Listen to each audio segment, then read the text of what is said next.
ce discours va dans la droite ligne de la plainte du Mali au niveau du Conseil de sécurité sur des allégations d'infractions commises par la France sur le territoire malien, des infractions qui mettent à mal la sûreté nationale. Le Mali a demandé, n'a pas obtenu la réunion du Conseil de sécurité, donc ce discours était attendu, cette intervention du Mali était attendue, et je pense que les attentes pour ceux qui ont parié sur la tendance crue, les attentes n'ont pas été déçues. Les discours étaient en déphasage total avec les discours classiques qu'on connaît. Les discours étaient plus allés dans le sens des invectives, des accusations, que dans le sens d'un rapprochement ou du raffermissement, on va dire, des positions. Donc, partant de là, on va dire que ces discours, non seulement a dépassé les attentes, mais aujourd'hui constitue, on va dire, la nouvelle marque de fabrique des autorités maliennes, c'est-à-dire le fait d'attaquer frontalement les adversaires, de ne pas porter des gants.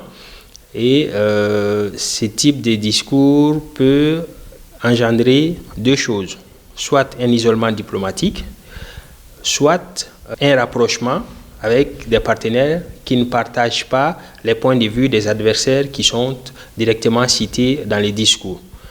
Aujourd'hui, je pense que ce discours va plus isoler le Mali que créer les conditions pour un rapprochement avec les pays partenaires. Nous savons tous que les principaux partenaires du Mali sont l'Union européenne, les États-Unis.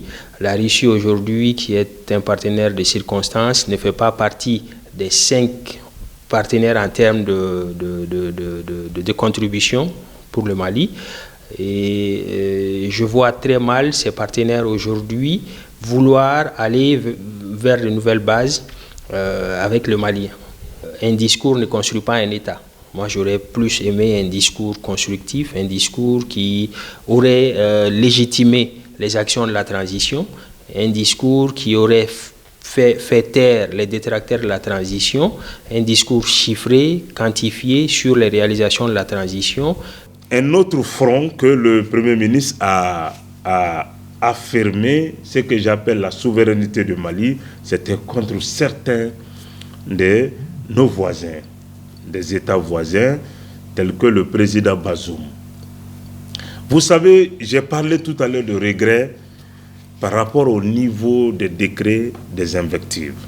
Mais quand j'ai écouté l'entretien du président Bazoum avec les journalistes français, moi, je me suis dit que nous sommes en train de vivre une ère autre que la civilisation dont aujourd'hui la France, les États africains, les États de droit prônent. Un président de la République qui prend la parole, qui met en cause la rupture constitutionnelle, je peux comprendre, le coup d'État est banni par tous les textes, mais quand un chef d'État va jusqu'à invoquer la possibilité d'agression d'un État. Parce que là, c'est quand même très grave. Le président Bazoum a clairement dit que Ménaka, dans les jours à venir, va être attaqué.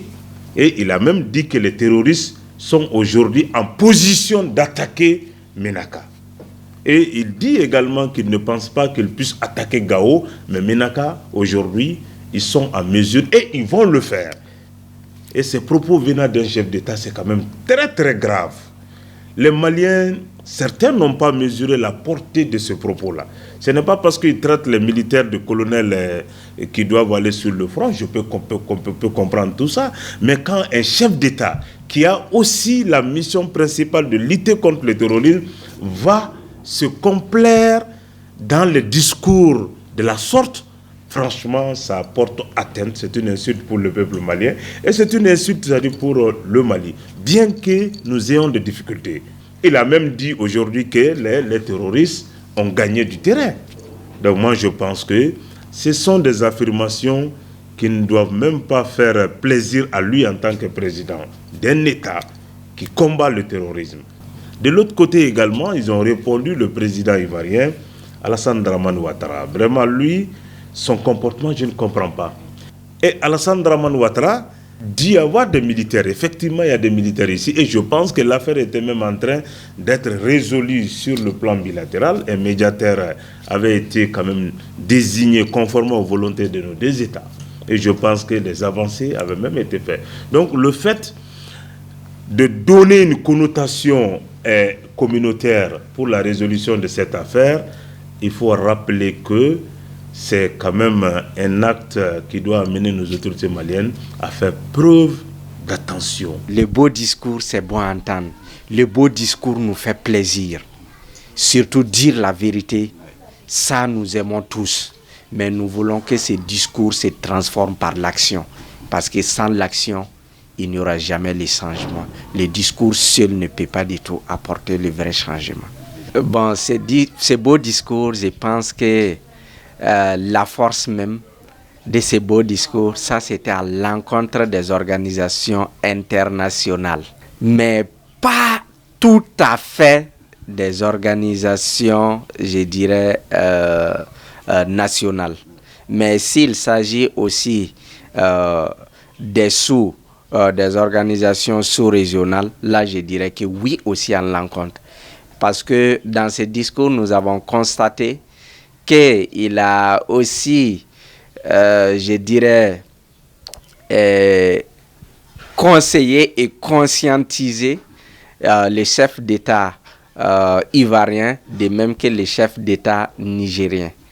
Parce que lorsque le président nigérien a manqué du respect aux Maliens, les Maliens a prouvé aussi qu'ils ne vont pas du tout répondre par les mêmes injures, parce que nous n'avons pas du tout été éduqués en ce sens. Chez nous, quand on nous manque du respect, nous allons te montrer que nous sommes bien éduqués face au président ivoirien aussi. Lui, c'est vrai, il a l'habitude de critiquer nos autorités, même si souvent on peut critiquer nos autorités. Je pense que le chef d'État ivoirien est mal placé pour critiquer nos autorités parce que lui-même, je dirais qu'il n'est pas démocrate. Parce qu'un vrai démocrate ne va pas faire plus de 2 mandats. Un vrai démocrate va se limiter au 2e mandat et en même temps céder la place à d'autres personnes. Mais lui qui veut mourir au pouvoir, lui qui a fait que à l'ère actuelle, il y a beaucoup de leaders africains qui sont en exil. Lui, dont beaucoup d'Ivoiriens, beaucoup de leaders craignent, je pense que lui-même, il ne peut pas du tout se dire, encore se qualifier de démocrate, car il ne l'est pas du tout.